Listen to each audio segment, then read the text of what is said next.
every time we'd pass through here, we'd see it. The cross was right here. Death leaves a heartache that's hard to heal. The little boy says, I want to die so I can go see my dad in heaven. How do you deal with that? He was like a best friend. He was like everything to me. Orlando Gonzalez's family lost him at this intersection on 107 near Elsa a few days before Christmas last year. This is where he died. And this is where his family comes to keep his memory alive. We think he's here. This is where he died. His soul is here, I think. The cross is gone. Apparently there was an accident on Sunday, and they ran into the cross. Gonzalez's family says they can't just put another cross here. People that own the fruit stand, or fruit place, they don't want us to put this marker here. It's very, very distracting for our business. Gloria Aguirre and her husband own this fruit market. She says accidents happen here every few days. Her workers couldn't miss this one on Sunday. The driver ended up inside her fruit stand. So the crowd, maybe they were looking at the crowd. How can you be sure that this is a distraction? And how can I not be sure? The Aguirres don't own the property where the cross stood. They said they gave him a state line. That's just a guideline. And that says that you can really put a marker with the owner's consent. Well, the state owns the property. That's the thing. They own it, but they're harming us. The Department of Transportation allows families to put markers on its right-of-ways if their loved ones died on a state highway. Gonzalez's sister Michelle applied for a permit from TxDOT to put the marker back here. The catch is, nearby business owners have to sign off on it. What's going to happen? They're going to put another cross and then another cross. I don't want that. The Aguirres said no. I can't imagine this place without my little brother's cross.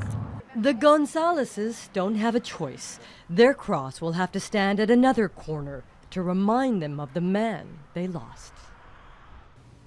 Orlando Gonzalez's family tells me they'll just accept the rules and the final verdict that TxDOT gave them. An engineer tells me the family really has no choice or any other recourse under the law. We haven't been able to confirm that the driver who crashed into that fruit stand was distracted. In the studio, Farrah Fazal, Channel 5 News. Students and staff at this time are going into lockdown. Again, students and staff, we're going into lockdown procedures at this time. Be sure that you turn off your lights in your classrooms. Again, teachers, at this time, let's go under lockdown procedures.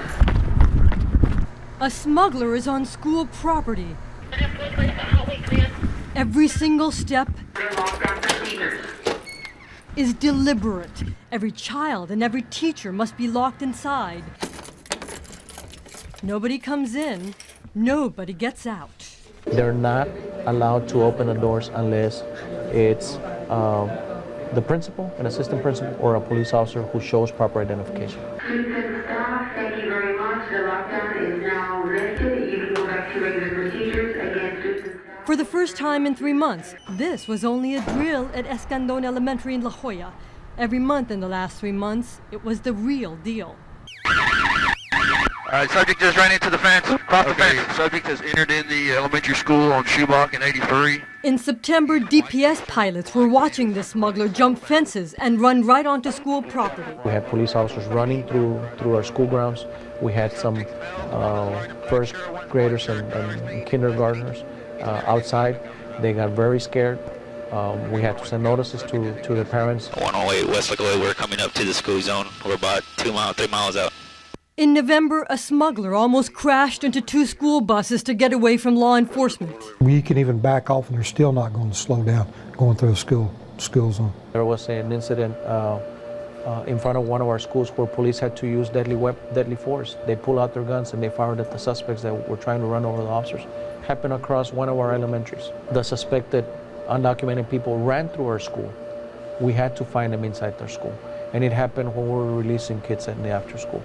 The concern is always that they're going to go into the building and then they might hold our kids hostage.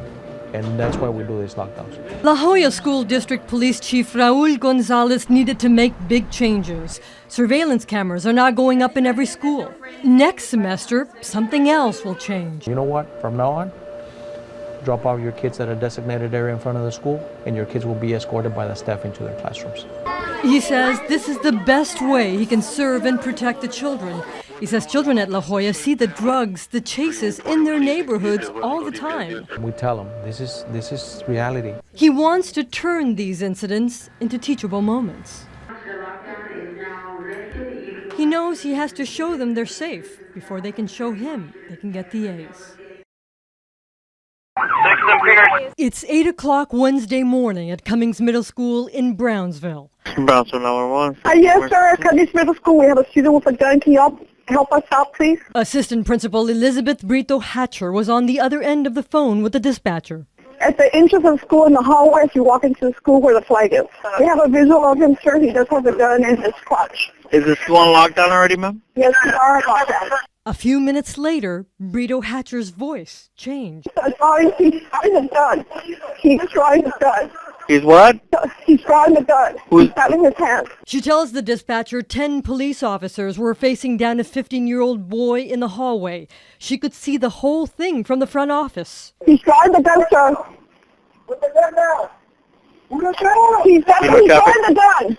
Put it down. Put it down. Put it on the floor. Who are you talking to, ma'am? He's drawing the gun. Put it down. Put it down. He is saying that he's willing to die. The student was Jaime Gonzalez. Officers didn't know it at the time. He had a BB gun.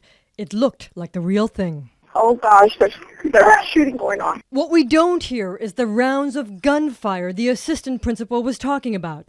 Officers say they were forced to shoot Gonzalez. He was hit twice. He died at the hospital. West Lackawanna, we're coming up to the school zone. We're about 2 The miles. chases end like this. The drivers end up here. The cartels out there are very easily influencing these kids to become involved in their operation of drugs. So now we're dealing with a kid that had never been involved in the juvenile justice system and got caught with 1,000 pounds of marijuana. Hidalgo County Juvenile Detention Center Director Buddy Silva says 39 children were caught trafficking drugs this past year. It's a 33% increase from 2010.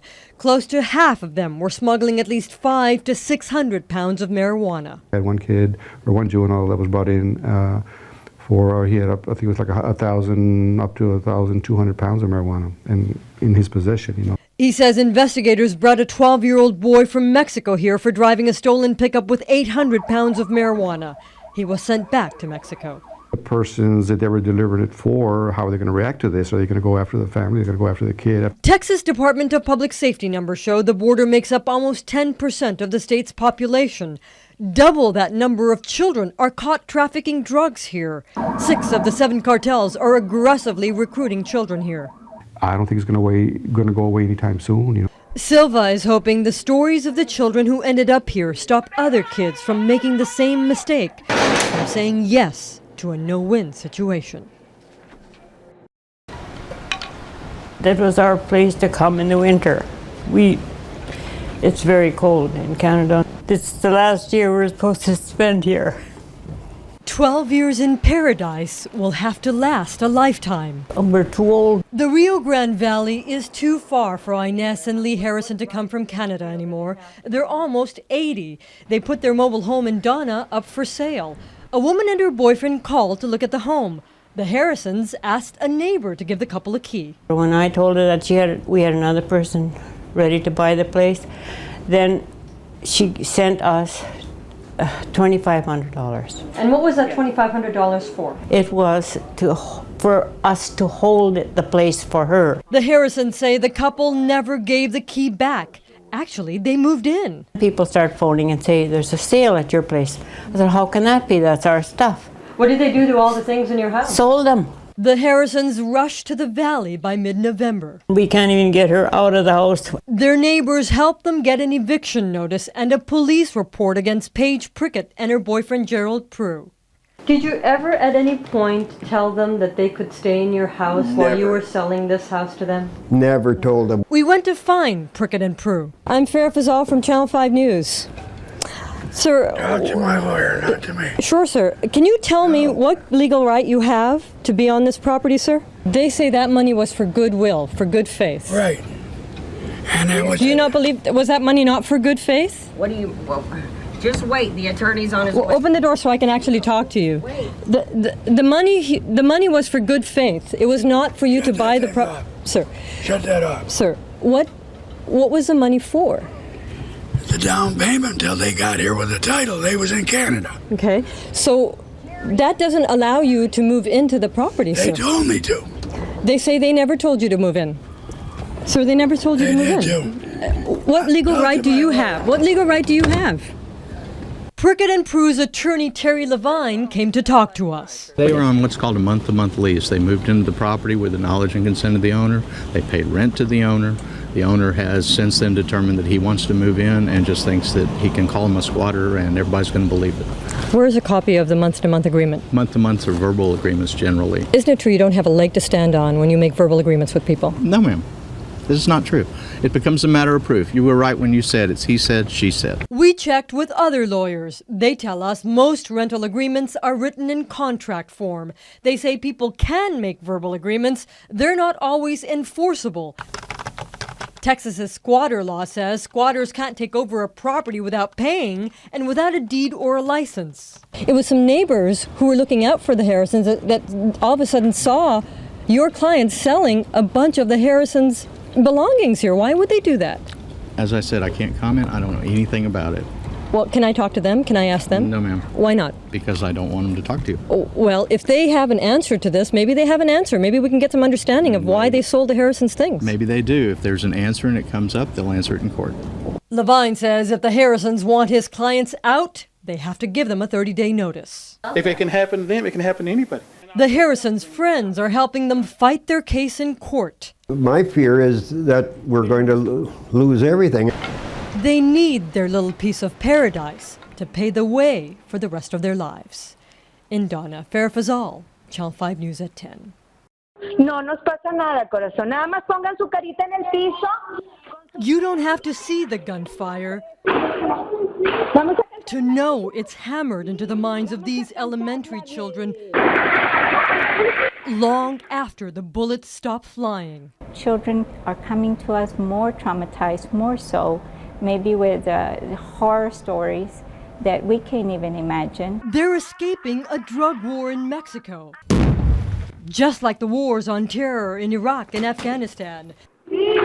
They bring the fear with them when they end up in schools in the Rio Grande Valley. We do have an influx of students from Mexico all along the border. Their stories stick with Clara Contreras. Beheadings, shootings, trauma, even just crossing the border, being caught up in the fire or not being able to cross back. She's an education specialist for the state's Education Service Center. She and her colleagues train teachers, counselors, and schools in South Texas. If they're traumatized, they can't learn. They're hyper-vigilant. They're at the fight or flight mode. My reaction as a teacher would be, Clarita, you're not listening again. She's so inattentive. You know, she's not paying attention. She's looking this way and looking that way and not realizing that part of it might be the trauma that they come to us with already. A sound, an image. You have Border Patrol that are stationed right there in the parking lot of the children's school.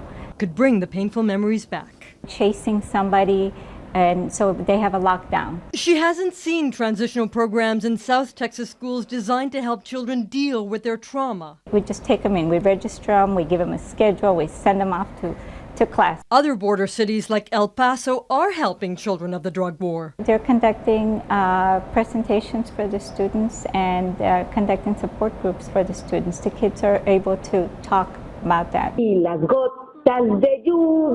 She says talking about the bad memories may be the only way to replace them with the good ones.